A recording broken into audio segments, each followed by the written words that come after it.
Kita tidak pernah tahu, saudara-saudara, di luar sana ada begitu banyak kuasa-kuasa jahat yang bekerja, yang kelihatan maupun yang tidak kelihatan bisa terjadi. Tapi dengan bekal doa Bapa kami, kita meminta, bebaskan kami dari segala yang jahat. Salam damai sejahtera saudara-saudaraku yang terkasih pencinta firman Tuhan. Berjumpa kembali dengan Bible Learning with Father Joseph, edisi ke-175.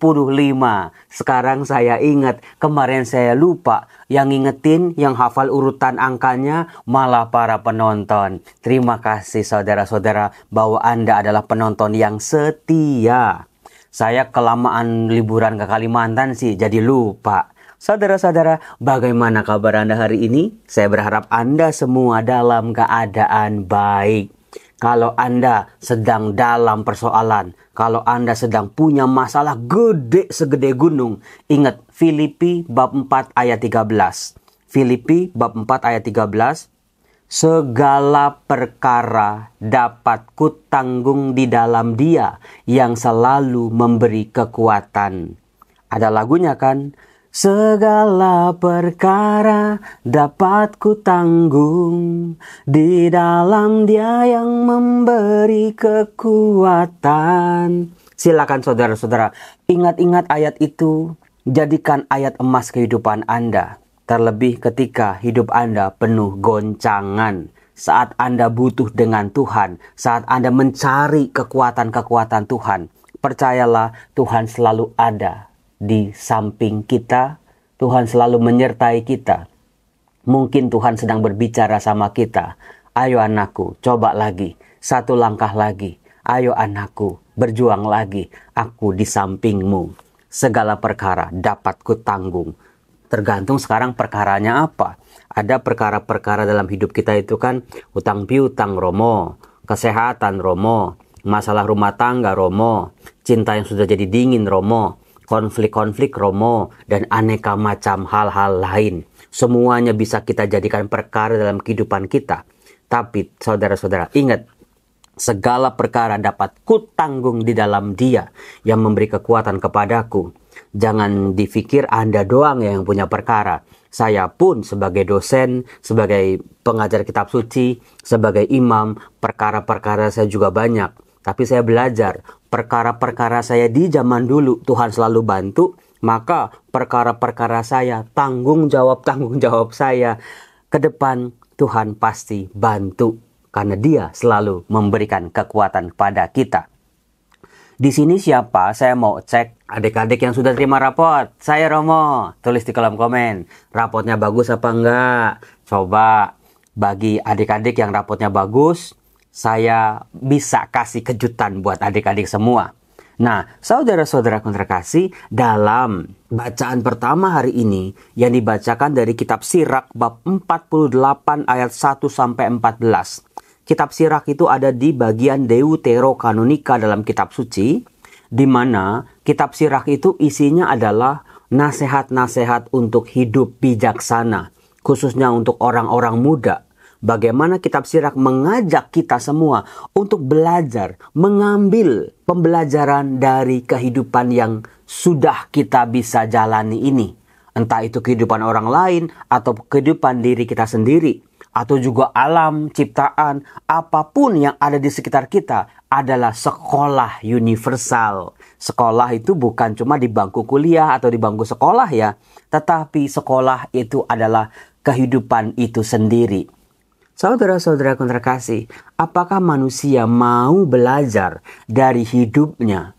Dari apa yang dia perbuat, dari apa yang dia alami, pembelajaran-pembelajaran apa? Buktinya sudah banyak saudara-saudara. Alam ciptaan hancur berantakan gara-gara manusia. Rumah tangga hancur berantakan gara-gara ketidaksetiaan. Cinta yang mulai dingin gara-gara apa? Orang berhenti menumbuhkan cinta dalam rumah tangga.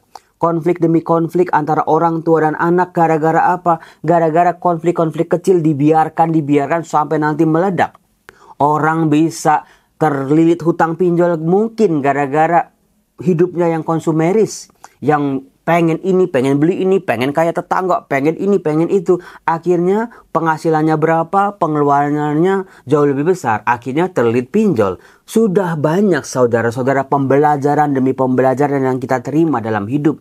Tapi apakah manusia mau belajar? Atau kita manusia yang punya akal budi selalu mengulang-ulang kesalahan yang sama, jatuh dan jatuh lagi.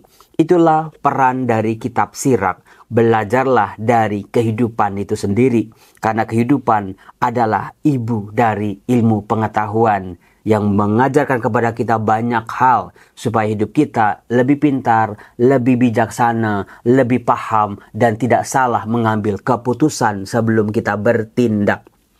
Nah, yang menarik di kitab Sirach bab 48 itu dari beberapa bab sebelumnya dipuji tokoh-tokoh dalam Alkitab Perjanjian Lama. Adam, Hawa, Nuh, Abraham, Ishak, Yakub, bapak-bapak bangsa ini. Kemudian juga ada Musa, ada Harun, ada Yosua, ada hakim-hakim. Kayaknya ini kitab Sirach ini ringkasan dari kitab-kitab suci dalam Perjanjian Lama. Diringkas, apa yang diringkas Romo? Nah ini dia. Kalau Anda baca misalnya di Sirach bab 48. Disitulah puji-pujian terhadap Nabi Elia. Yang kisahnya sudah saya angkat dalam beberapa video-video saya sebelumnya. Bagaimana imannya, kasihnya, pewartaannya, kegigihannya, rasa percayanya sama Tuhan, ketaatannya sama Tuhan. Tokoh-tokoh inilah yang bisa menjadi pembelajaran buat kita, generasi-generasi kemudian ini. Belajarlah dari tokoh-tokoh Alkitab apa yang mereka teladani, apa yang mereka contohkan buat kita. Sehingga bukan ketika baca kitab suci bukan, oh hebat ya Musa itu, hebat ya Abraham itu, hebat ya Nuh itu, hebat ya Elia, hebat ya nabi-nabi. Bukan seperti itu. Ketika kita belajar cara hidup mereka, ketaatan, kesucian, kegigihan, perjuangannya, kita juga lama-lama bisa jadi hebat. Saudara-saudara, itu kan tokoh kitab suci ya, ditulis demikian hebatnya. Kalau hidup kita ini nih ditulis dalam sebuah kitab seperti ini, apa yang ditulis sebetulnya saudara-saudara? Apakah puji-pujian, sesuatu, tindakan, sikap, karakter kita yang memang layak dipuji? Atau dalam kitab itu sedikit sekali hal-hal positif tapi isinya penuh dengan negatif. Saudara-saudara, silakan Anda membayangkan kalau kisah hidup kita dijadiin buku, kisah hidup kita dijadiin film, kisah hidup kita dijadiin drama, kisah hidup kita dijadiin sinetron, kira-kira itu isinya apa sih? Filmnya itu bercerita tentang apa? Apakah seorang yang nggak percaya sama Tuhan, seorang yang jauh dari Tuhan, lalu disentuh oleh kuasa kasih Tuhan, lalu sekarang betul-betul menjadi pribadi yang mau melayani Tuhan?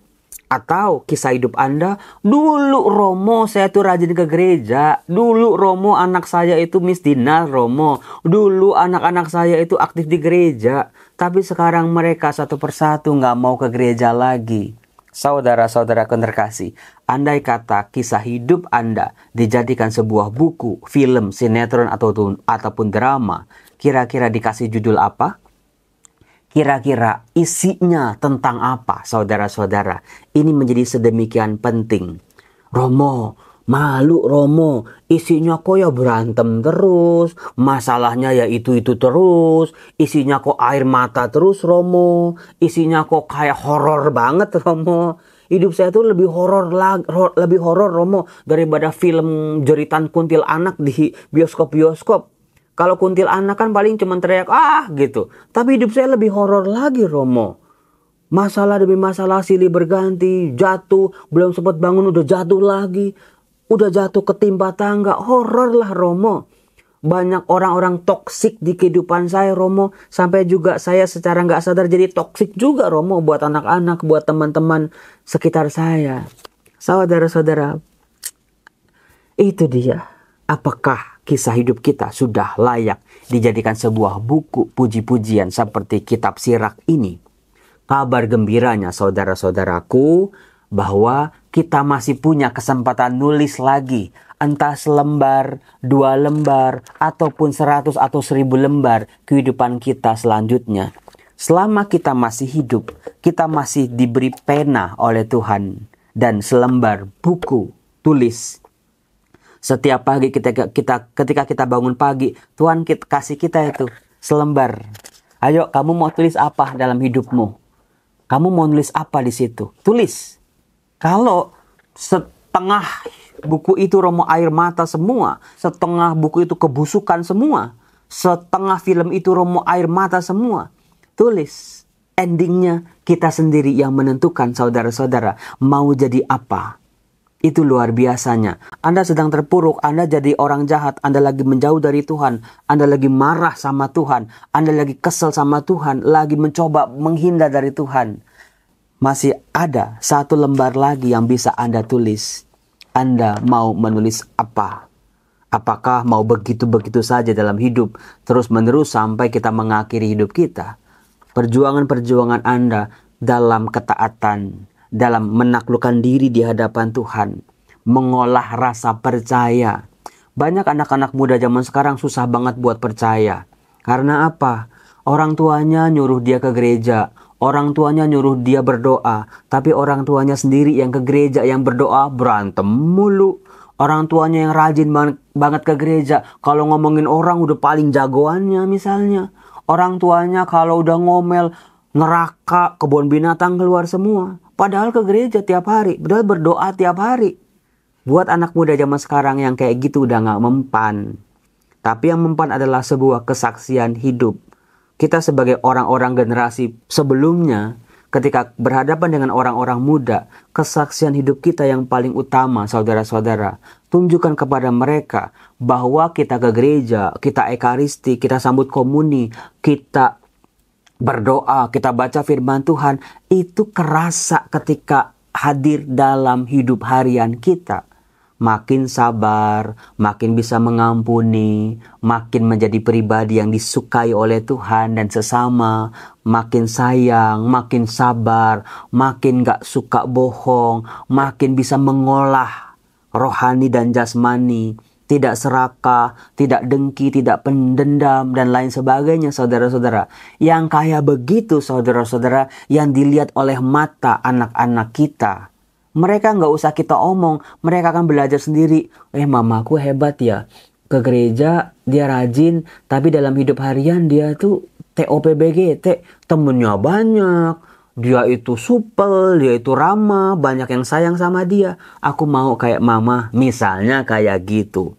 Omaku itu rajin pagi siang malam di gereja, tapi ketika ngomel sama opa, ngomel sama mama, pilih kasih sama anak, aku gak mau kayak gitu, misalnya. Tapi kalau lihat omanya, opanya, wah sayang, sabar, penuh kasih. Gara-gara omanya ke gereja dan berdoa baca kitab suci, aku mau kayak oma, kayak opa. Seperti itu. Itu jurus paling ampuh untuk generasi-generasi anak muda sekarang ini. Nah, saudara-saudaraku yang terkasih, tolong ajarkan kepada anak-anak Anda bagaimana cara berterima kasih dan bersyukur.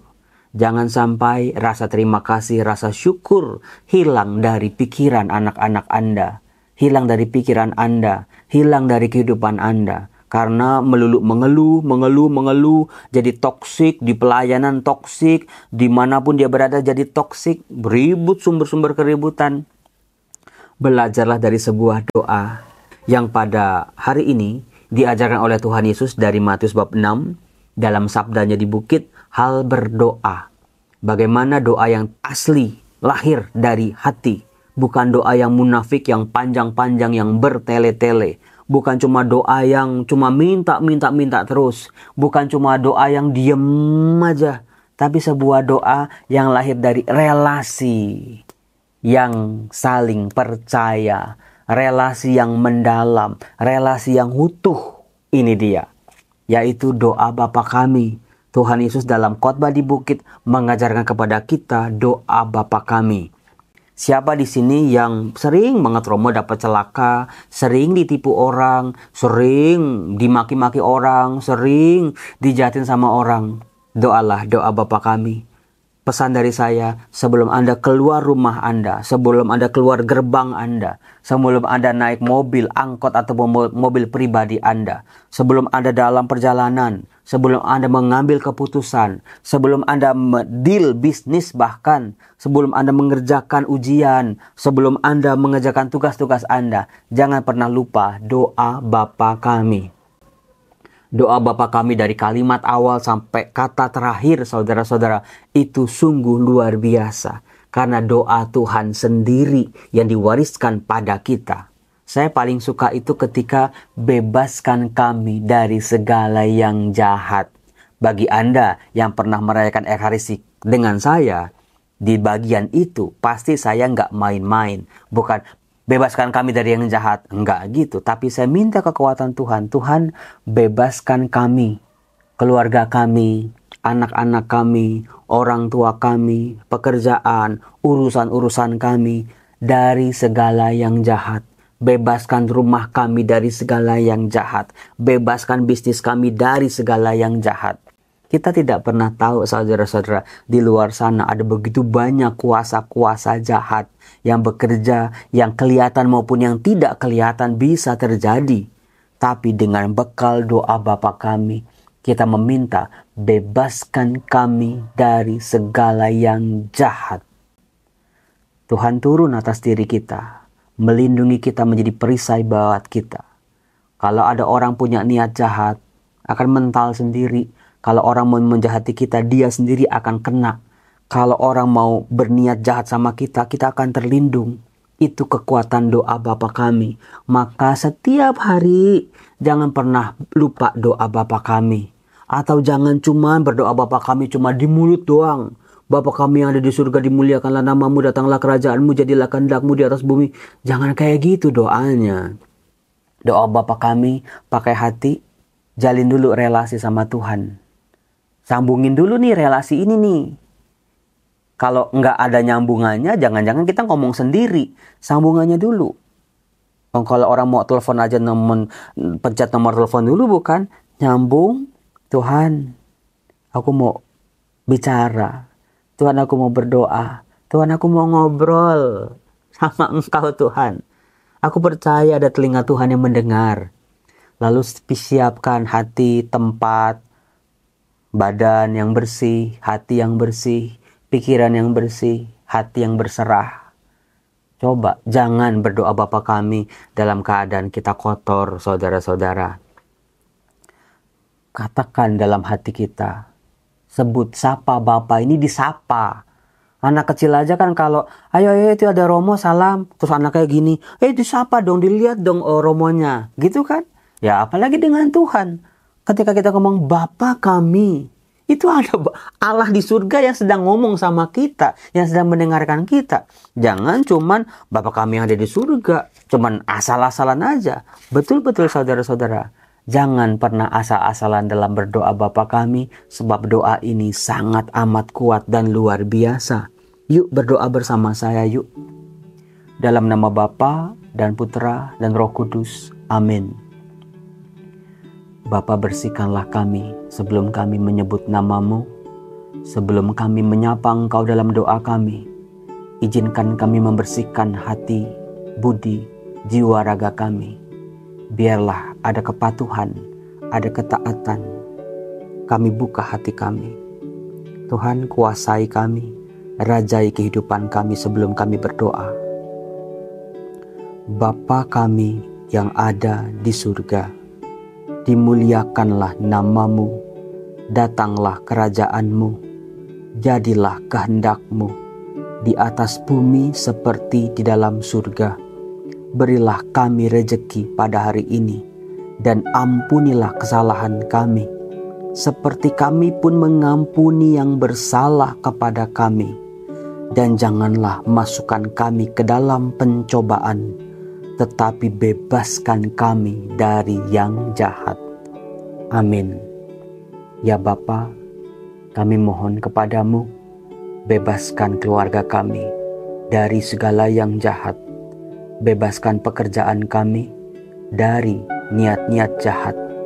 Bebaskan urusan-urusan kami, nafkah-nafkah kami keutuhan rumah tangga kami dari segala yang jahat. Lindungi orang tua kami, lindungi pasangan hidup, lindungi anak-anak kami, bungkus kami dengan kekuatan perlindungan-Mu. Biarlah kalau ada kekuatan jahat, kekuatan kegelapan bersarang dalam pikiran kami, dalam rumah tangga kami, biarlah Kau bersihkan dengan kekuatan Roh Kudus yang Maha Suci. Bersihkanlah sehingga kuasa-kuasa jahat, kuasa-kuasa kegelapan ini tersingkir, menjauh. Jangan biarkan kejahatan yang berkuasa dalam diri kami anak-anak-Mu Tuhan, tapi Engkau sendiri Bapa kami, meraja dalam pikiran, hati dan kehidupan kami. Bebaskan kami dari segala yang jahat. Kalau ada yang sedang sakit karena pengaruh kuasa-kuasa jahat, undanglah Roh Kudus hadir, berkuasa, terang yang bercahaya, terang benderang, menyingkirkan segala kegelapan dan dosa. Jangan mengulang dosa lagi, sebab itulah alasan kita jatuh lagi dalam kuasa jahat. Jangan ada dosa lagi. Jangan lukai hati Allah dengan dosa-dosa kita. Biarlah mulai hari ini kita hidup kudus, taat, tunduk pada kehendak Tuhan, menjadi anak-anak-Nya yang baik. Berkat Tuhan turun atas kita, dalam nama Bapa dan Putra dan Roh Kudus. Amin. Salam, Tuhan berkati.